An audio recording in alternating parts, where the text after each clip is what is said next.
வணக்கம். நீங்கள் இணைந்திருப்பது வசந்தத்தின் இரவு நேர பிரதான செய்திகளோடு. நாம் லவேந்திரன் ஜனநாயகன், கிறிஸ்டினா செல்வராஜ். இன்றைய விரிவான செய்திகளுக்கு செல்வதற்கு முன்னர் முதலில் முதன்மை செய்திகள்.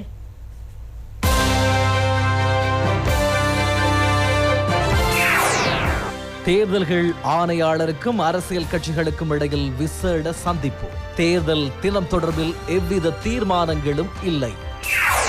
கலைக்கப்பட்ட பாராளுமன்றத்தை மீண்டும் கூட்டுமாறு ஜனாதிபதிக்கு அழுத்தம் கொடுக்க எவராலும் முடியாது, சட்ட நிபுணர்கள் கருத்து.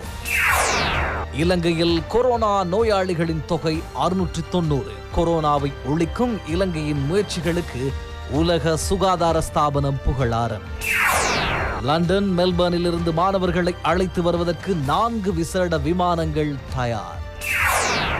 ஊரடங்கு சட்டம் அமுலில் இருந்த நிலையில் மேல் மாகாணத்தில் நிர்கதியாக இருந்தவர்கள் போலீசாரின் உதவியுடன் வீடுகளுக்கு.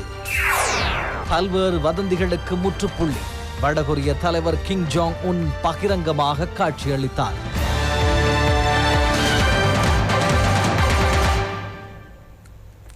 அவை எமது முதன்மை செய்திகள். இனி விரிவான செய்திகள். தேர்தலுக்கான வேட்புமனுவை தாக்கல் செய்துள்ள அரசியல் கட்சி பிரதிநிதிகளுக்கும் தேர்தல் ஆணைக்குழுவுக்கும் இடையில் இன்று இடம்பெற்ற கலந்துரையாடல் எவ்வித தீர்மானமும் இன்றி முடிவடைந்தது. தேர்தல் நடைபெறும் திகதி குறித்தும் இதன்போது முடிவு எதுவும் எட்டப்படவில்லை. தேர்தல்கள் செயலகத்தில் இன்று முற்பகல் 11 மணிக்கு கலந்துரையாடல் இடம்பெற்றது. இதில் அரசியல் கட்சிகளின் பிரதிநிதிகள் அனைவரும் கலந்து கொண்டனர். கோவிட்-19 வைரஸை தொடர்ந்து ஏற்பட்ட அசாதாரண சூழ்நிலைக்கு மத்தியில் தேர்தல் ஜூன் 20ஆம் தேதிக்கு ஒத்திவைக்கப்பட்டது. அவ்வாறு ஒத்திவைக்கப்பட்டதன் பின்னர் தேர்தல்கள் ஆணைக்குழுவின் அதிகாரிகளுக்கும் அரசியல் கட்சிகளின் தலைவர்களுக்கும் இடையில் இடம்பெற்ற 2வது சந்திப்பு இதுவாகும். கூட்டங்கள் மற்றும் பிரச்சாரங்கள் தொடர்பிலான ஆலோசனைகளை விரைவில் வெளியிட தேர்தல்கள் ஆணைக்குழு தீர்மானித்துள்ளது. குறித்த கலந்துரையாடலின் பின்னர் அரசியல் கட்சிகளின் பிரதிநிதிகள் ஊடகங்களுக்கு கருத்து தெரிவித்தனர். தேர்தல்கள் ஆணைக்குழுவுக்கும் அரசியல் கட்சிகளுக்கும் இடையிலான கலந்துரையாடலில் நாங்கள் தெளிவாக ஒன்றை குறிப்பிட்டோம். இவ்வாறான சூழ்நிலையில் தேர்தலை எதிர்கொள்ளும் மனோநிலை மக்கள் மத்தியில் இல்லை என நாங்கள் குறிப்பிட்டோம். தேர்தல் திகதி தொடர்பிலான தீர்மானத்தை மேற்கொள்ள சில நாட்கள் ஆகும் என்பதே எமது கருத்தாகும். தேர்தல் தினம் நிச்சயிக்கப்படும் வரை இலக்கங்கள் வழங்கப்பட மாட்டாது. கோவிட்-19 தோல்வி மக்களுக்கு என்பதே தேர்தல்கள் ஆணையாளரின் நோக்கமாகும். சரியாக எதிர்வரும் 2 வார காலங்களில் நாட்டில் நிலவும் சூழ்நிலையை கருத்தில் கொண்டு தேர்தல் நடைபெறும் திகதி தொடர்பில் தீர்மானிக்கப்படும் என தெரிவிக்கப்பட்டது.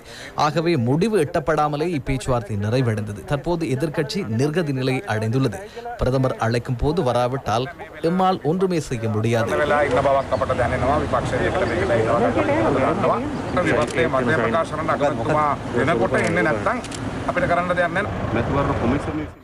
தேர்தல் திகதி தொடர்பான தீர்மானங்களை மேற்கொள்ள சில நாட்கள் எடுக்கும் என தேர்தல்கள் ஆணைக்குழுவினால் சுட்டிக்காட்டப்பட்டது. அனைத்து அரசியல் கட்சிகளுக்கும் அலரி மாளிகைக்கு வருகை தருமாறு அழைப்பு விடுக்கப்பட்டுள்ளது. கோவிட்-19 வைரஸ் மற்றும் நாட்டின் தற்போதைய அரசியல் சூழ்நிலை உட்பட பல்வேறு விடயங்கள் தொடர்பில் கலந்துரையாடுவதற்காகவே இவ்வாறு அழைப்பு விடுக்கப்பட்டுள்ளது. இக்கூட்டத்துக்கு செல்வதென நாங்கள் தீர்மானித்துள்ளோம். கொரோனா வைரஸை ஒழிப்பதற்கு அனைவரும் ஒத்துழைக்க வேண்டும் என்று சொல்லப்படுகின்றமையினால் அவ்விடயம் தொடர்பில் கலந்துரையாடுவதற்காகவே செல்வதில் எவ்வித தவறும் இல்லை.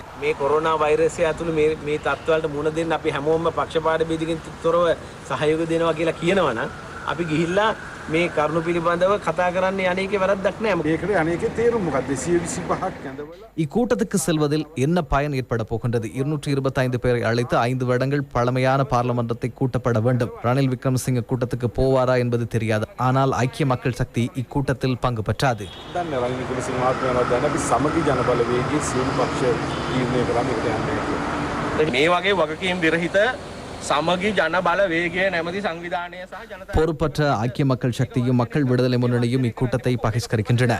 இதன் பின்னணியில் பாரிய அரசியல் சூழ்ச்சி இருக்கின்றது. இது யுத்தம் இடம்பெற்ற காலப்பகுதியில் படைகளுக்கு எதிராக மேற்கொள்ளப்பட்ட தவறான பிரச்சாரங்களுக்கு சமனானதாகும். இந்நாட்டுக்கு எதிரான அரசியல்வாதிகளுக்கு எதிர்வரும் பொது தேர்தலில் உரிய தண்டனை வழங்க மக்கள் தீர்மானித்துள்ளனர். දේශපාලඥයන්ට එළඹෙන මහා මැතිවරණයේදී නිසි දඬුවම දෙන්න මේ රටේ ජනතාව සැදී පැහැදී සිටිනවා. இதேவேளை பார்லிமெண்ட் தேர்தலை ஜூன் 20ஆம் தேதி நடத்துவதற்காக தேர்தல்கள் ஆணைக்குழுவினால் வெளியிடப்பட்ட வர்த்தமானி அறிவித்தலை செல்லுபடியற்றதாக கோரி தாக்கல் செய்யப்பட்ட அடிப்படை உரிமை மீறல் மனு இன்று உச்சநீதிமன்றத்தில் விசாரணைக்கு எடுத்துக் கொள்ளப்பட்டது. சட்டத்தரணி சரித்த குணரத்ன இதனை தாக்கல் செய்துள்ளார். தேர்தல்கள் ஆணைக்குழுவின் தலைவர் மஹிந்த தேசப்பிரிய, அதன் உறுப்பினர்கள் ஜனாதிபதியின் செயலாளர் கலாநிதி PB ஜெயசுந்தர, சுகாதார சபைகள் பணிப்பாளர் நாயகம் விசேட வைத்தியர் அனில் ஜாசிங்க மற்றும் சட்டமாதிபர் ஆகியோர் இம்மனுவில் பிரதிவாதிகளாக குறிப்பிடப்பட்டுள்ளனர். கலைக்கப்பட்ட பாராளுமன்றத்தை கூட்டுமாறு ஜனாதிபதிக்கு யாராலும் அழுத்தம் கொடுக்க முடியாதென சட்ட நிபுணர்கள் தெரிவித்துள்ளனர். பாராளுமன்றத்தை கலைப்பதும் தேர்தலை நடத்துவதும் முற்றுமுழுதாக அரசியல் யாப்பிற்கிணங்க நடைபெற்றிருப்பதாக அவர்கள் சுட்டிக்காட்டியுள்ளனர். ஜனாதிபதிக்கு நிதி ஒதுக்கீட்டுகளை மேற்கொள்ள முடியாதென மேற்கொள்ளப்படும் வாதங்கள் குழந்தைத்தனமானது எனவும் அவர்கள் மேலும் தெரிவித்துள்ளனர். පාර්ලිමේන්තු මැතිවරණ පනතේ 113 වගේ. பாராளுமன்ற தேர்தல் சட்ட மூலத்தின் 113வது பிரிவில் பாராளுமன்ற தேர்தலை ஒரு சில மாவட்டங்களிலோ அல்லது முழு நாட்டிலுமோ நடத்துவது தொடர்பில் தீர்மானங்களை மேற்கொள்ள முடியும். அத்துடன் மீள் அறிவித்தல் மூலம் முன்னர் நடத்தப்படாத பாராளுமன்ற தேர்தலையும் நடத்தலாம் என சொல்லப்பட்டுள்ளது. ஏற்கனவே ஏற்றுக்கொள்ளப்பட்ட வேட்புமனுக்கள் ஏற்றுக்கொள்ளப்பட்டதுதான். அதாவது தேர்தல் ஏற்பாடுகளில் முக்கிய பகுதி ஒன்று தற்போது முடிவடைந்துள்ளது. அடுத்த பகுதி தேர்தலை நடத்துவதேயாகும். அதனை உரிய நேரத்தில் தேர்தல்கள் ஆணையாளர் தீர்மானிப்பார். பார்லிமெண்டத்தை கூட்டாமல் அரசாங்க செலவினங்களுக்காக நிதி ஒதுக்க முடியாது என பிரச்சாரங்கள் மேற்கொள்ளப்படுகின்றன.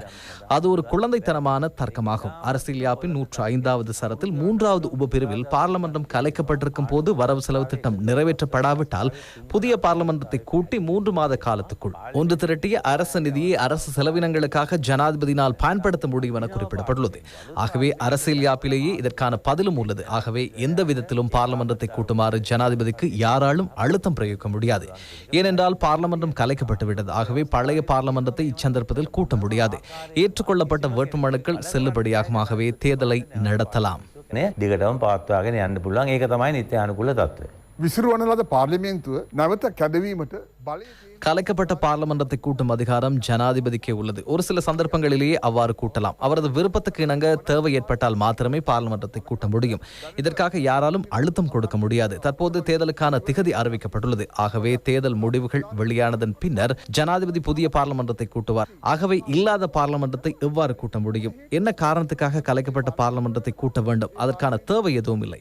இந்த முறை நிதி சட்ட மூலம் ஒன்று கொண்டு வந்தது போது எதிர்க்கட்சி தலைவர் உட்பட பலர் அதனை எதிர்த்தனர். ஆகவே பார்லிமெண்ட் கூட்டப்படும் என்ற நம்பிக்கையும் எனக்கு இல்லை. அதற்கான தேவையும் இல்லை. பார்லிமெண்டத்தில் ஏதோ ஒரு நடவடிக்கை மேற்கொள்ளப்பட வேண்டுமானால் மாத்திரமே ஜனாதிபதிக்கு பார்லிமெண்டத்தை கூட்ட முடியும்.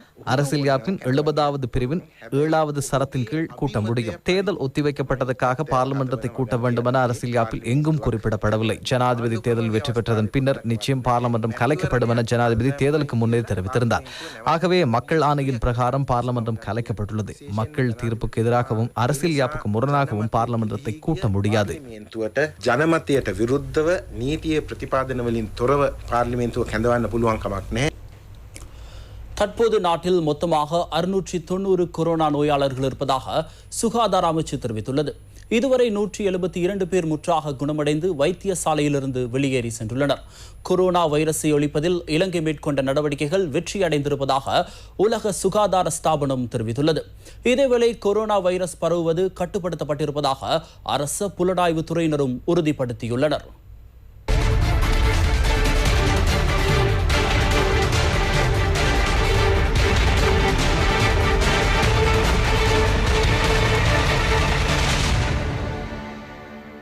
நாட்டில் தற்போது 511 கொரோனா நோயாளிகள் தேசிய தொற்றுநோயியல் நிறுவனம் உள்ளிட்ட பல்வேறு வைத்தியசாலைகளில் சிகிச்சை பெற்று வருகின்றனர். கொரோனா நோயினால் பீடிக்கப்பட்டவர்கள் எனும் சந்தேகத்தின் பேரில் மருத்துவ கண்காணிப்பின் கீழ் 179 பேர் வைக்கப்பட்டுள்ளனர். இன்றைய தினம் கொரோனா நோயிலிருந்து குணமடைந்த 10 பேர் வைத்தியசாலையிலிருந்து வெளியேறியுள்ளதாக தொற்றுநோய் தடுப்பு பிரிவு தெரிவித்துள்ளது. கொழும்பு மாவட்டத்திலேயே அதிக அளவு நோயாளிகள் இனம் காணப்பட்டுள்ளனர். அவர்களின் தொகை 160 ஆகும். களுத்துறை மாவட்டத்தில் 65 பேரும், கம்பஹா மாவட்டத்தில் 53 பேரும் இனம் காணப்பட்டுள்ளனர். கொரோனா நோயாளர்களை இனம் காண்பதற்கான PCR பரிசோதனைகள் தொடர்ந்தும் இடம்பெற்று வருவதாக சுகாதார சேவைகள் பணிப்பாளர் நாயகம் விசேட வைத்தியர் அனில் ஜாயசிங்க தெரிவித்தார்.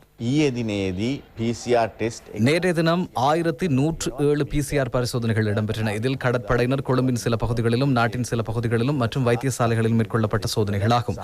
அதுடன் கொழும்பில் தேவைக்கு ஏற்ற வகையில் சோதனைகள் மேற்கொள்ளப்படும். කොළඹත් තවදුරටත් අවශ්‍ය පරිදි එම පරීක්ෂණ කිරීමෙහි නිරත වෙනවා. இதேவேளை அமைச்சர் பவித்ரா வன்னியாராச்சி உலக சுகாதார ஸ்தாபனத்தின் அதிகாரிகள் மற்றும் வெளிநாட்டு சுகாதார அமைச்சர்கள் சிலருடன் கலந்துரையாடலில் ஈடுபட்டுள்ளார். கொரோனாவை கட்டுப்படுத்துதல், சிகிச்சை அளித்தல், கொரோனா நோய் பரவதை தடுத்தல், எதிர்கால திட்டங்கள் தொடர்பான விடயங்கள் இதன்போது கலந்துரையாடப்பட்டது. இலங்கை அரசாங்கம் கொரோனாவை கட்டுப்படுத்த மேற்கொண்டுள்ள நடவடிக்கைகள் மிகவும் வெற்றி அளித்திருப்பதாக உலக சுகாதார ஸ்தாபன அதிகாரிகள் அமைச்சரிடம் தெரிவித்தனர். உலகின் அபிவிருத்தி அடைந்த நாடுகள் தாமதமாக கொரோனாவை கட்டுப்படுத்துவதற்கான தீர்மானங்களை மேற்கொண்ட நிலையில் இலங்கை உரிய நேரத்தில் தீர்மானங்களை மேற்கொண்டமையினால் கொரோனா வைரஸ் ஒழிப்பு நடவடிக்கைகள் வெற்றியடைந்திருப்பதாக அதிகாரிகள் தெரிவித்துள்ளனர்.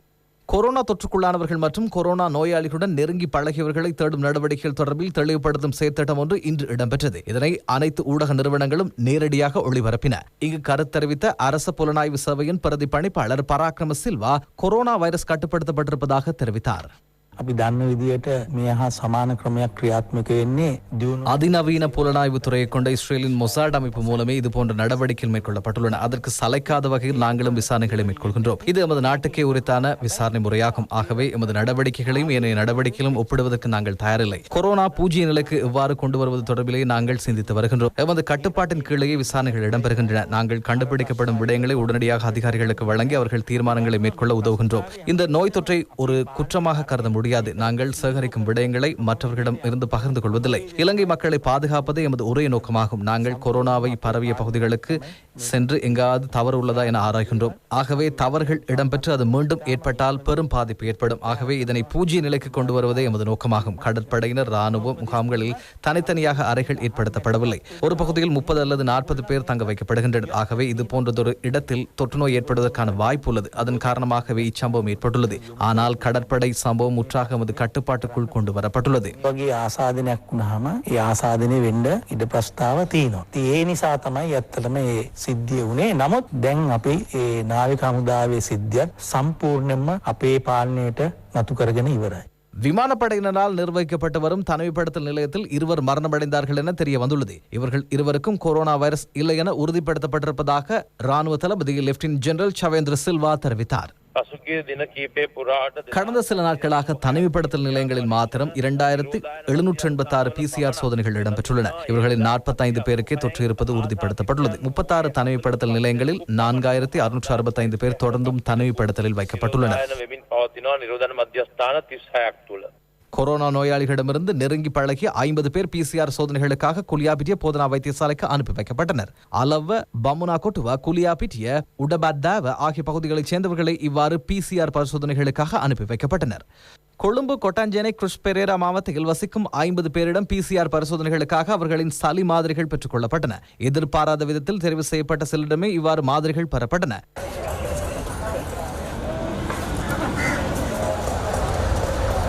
கொழும்பு நகரில் கொரோனா வைரஸ் கட்டுப்படுத்தப்பட்டிருப்பதாக கொழும்பு மாநகர சபையின் தலைமை சுகாதார வைத்திய அதிகாரி ருவான் விஜயமுனி தெரிவித்தார். காத்தான்குடி தள வைத்தியசாலையில் இயங்கி வரும் கொரோனா தொற்று சிகிச்சை நிலையத்துக்கு கோட்டை முனை விளையாட்டு கிராம அமைப்பொன்றினால் சுமார் 10 லட்சம் ரூபாய் பெறுமதியான தற்காப்பு உபகரணங்கள் வழங்கப்பட்டன. மட்டக்களப்பு பிராந்திய சுகாதார சபைகள் பணிமனையில் வைத்து மாவட்ட அரசாங்க அதிபர் திருமதி கலாமதி பத்மராஜாவினால் பிராந்திய சுகாதார பணிப்பாளர் டாக்டர் எம் அச்சுதனிடம் இவை கையளிக்கப்பட்டன. இவ்விளையாட்டு கிராமத்தின் நிர்வாக தலைவர் இ சிவஞானம் தலைமையில் இந்நிகழ்வு இடம்பெற்றது.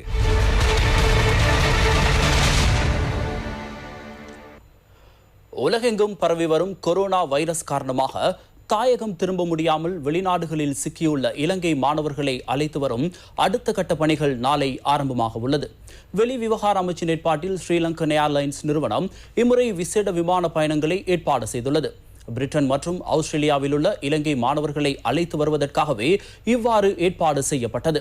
நாளை மறுதினம் மற்றும் எதிர்வரும் 5ஆம் தேதி பிரிட்டனிலிருந்து மாணவர்கள் அழைத்து வரப்படுவார்கள். லண்டன் ஹீத்ரூ விமான நிலையத்திலிருந்து மாணவர்களை ஏற்றிக்கொண்டு காலை 9:30 மணிக்கு புறப்படும் விமானம் நள்ளிரவு 12:45 மணிக்கு தாயகம் வந்தடையும்.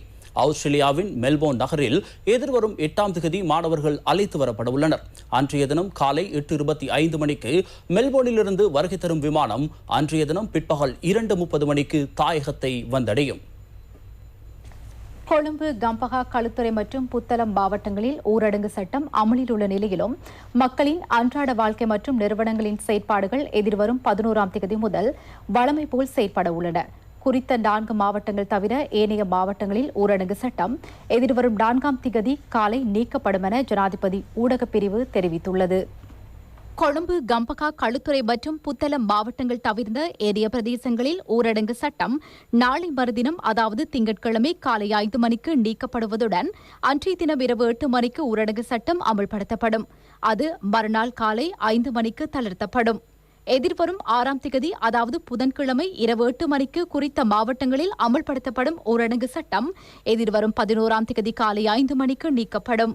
கொழும்பு, கம்பகா, களுத்துறை மற்றும் புத்தளம் ஆகிய மாவட்டங்களில் ஊரடங்கு அமலில் இருக்கும் போது நிறுவனங்களின் செயற்பாடுகளை வழமை நிலைக்கு கொண்டுவரும் பணிகள் மே மாதம் 11ஆம் தேதி திங்கட்கிழமை முதல் ஆரம்பிக்கப்படும் என ஜனாதிபதி ஊடகப் பிரிவு தெரிவித்துள்ளது. குறித்த மாவட்டங்களில் அரசு மற்றும் தனியார் நிறுவனங்கள் திங்கட்கிழமை முதல் திறக்கப்படும். சேவைகளின் முக்கியத்துவம் கருதி இதற்கு தேவையான ஏற்பாடுகளை மேற்கொள்ளுமாறு நிறுவனங்களின் தலைவர்களுக்கு அறிவிக்கப்பட்டுள்ளன.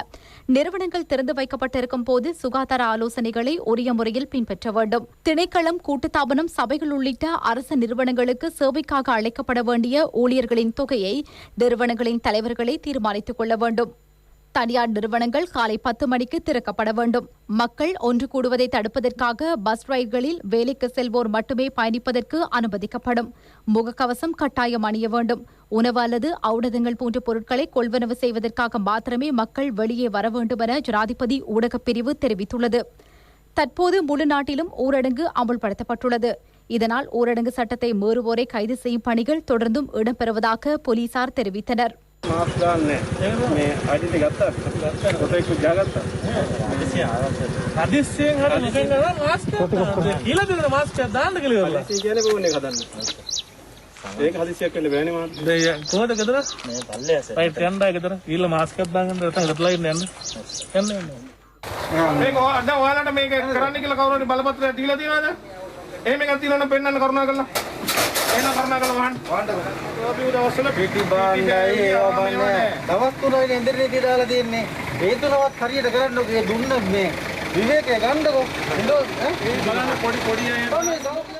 ஊரடங்கு சட்டம் அமுல்படுத்தப்பட்டுள்ளதனால் மேல் மாகாணத்தில் சிறைப்பட்டிருந்தவர்களை தங்களது சொந்த ஊர்களுக்கு அனுப்பி வைக்கும் பணிகளை போலீசார் இன்று ஆரம்பித்தனர். இதன் முதற்கட்ட பணிகள் சிரேஷ்ட பிரதி போலீஸ் மாதிபர் தேசபந்து தென்னகோன் தலைமையில் இடம்பெற்றது. மேல் மாகாணத்தின் கெலனி வடக்கு பிரிவைச் சேர்ந்த 380 பேர் நாட்டின் பல்வேறு பகுதிகளுக்கும் பஸ்களில் அனுப்பி வைக்கப்பட்டனர். இன்று வீடுகளுக்கு பயணமாகும் நீங்கள் உங்கள் குடும்ப உறுப்பினர்களை தவிர ஏனையவர்களை சந்திக்கக்கூடாது. வைரஸ் பரவுவதை தடுப்பதற்காக இவ்வாறு செய்யப்படுகின்றது. உங்கள் உறவினர்களை, நண்பர்களை சந்திக்கவோ சுற்றித் திரியவோ ஒருவருக்கும் அனுமதி வழங்கப்பட மாட்டாது.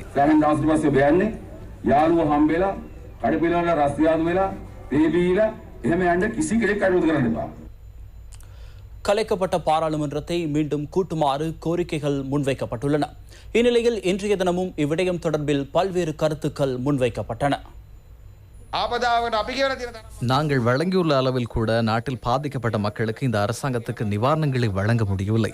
இவற்றை செய்ய முடியாவிட்டாலும் கூட தேர்தலை நடத்துவதில் அவர்களுக்கு அதிக ஆர்வம் உள்ளது.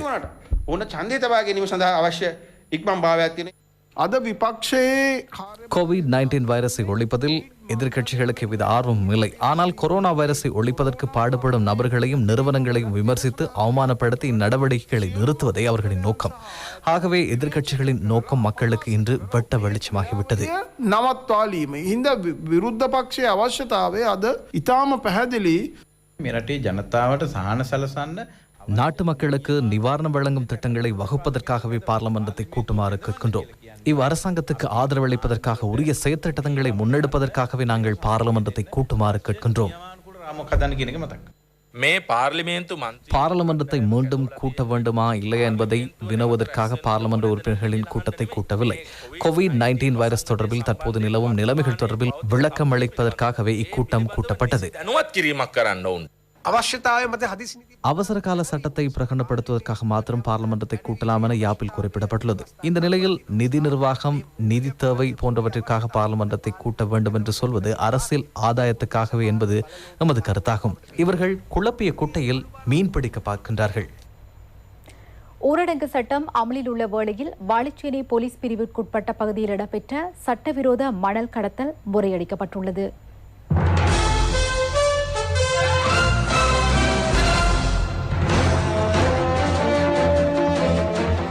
வாழைச்சேனை கடதாசியாலை ராணுவ புலனாய்வு பிரிவினருக்கு கிடைத்த ரகசிய தகவல்களை தொடர்ந்து மேற்கொள்ளப்பட்ட சுற்றி வளைப்பில் மண்ணேற்றி வந்த 2 உளவு இயந்திரங்கள் மற்றும் கனரக வாகனம் ஒன்று கைப்பற்றப்பட்டதுடன் 3 சந்தேக நபர்களும் போலீசாரினால் கைது செய்யப்பட்டுள்ளனர்.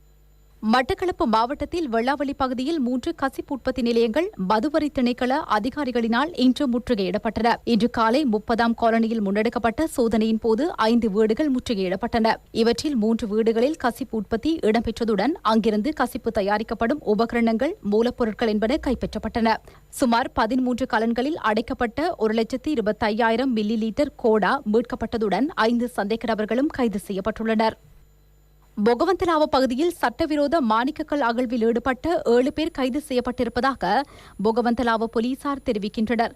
அத்துடன் கைது செய்யப்பட்ட சந்தேக நபர்களை ஹட்டன் நீதவான் நீதிமன்றத்தில் ஆஜர்படுத்த நடவடிக்கை எடுத்திருப்பதாக போலீசார் தெரிவித்தனர்.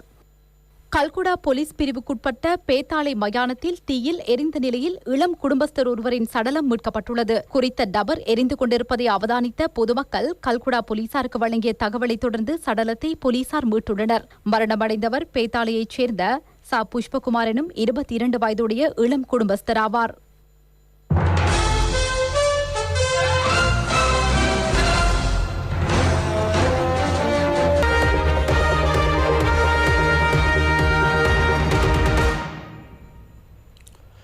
வடகொரிய தலைவர் கிம் ஜாங் உன் 20 நாட்களுக்கு பின்னர் இன்று மக்கள் மத்தியில் தோன்றினார்.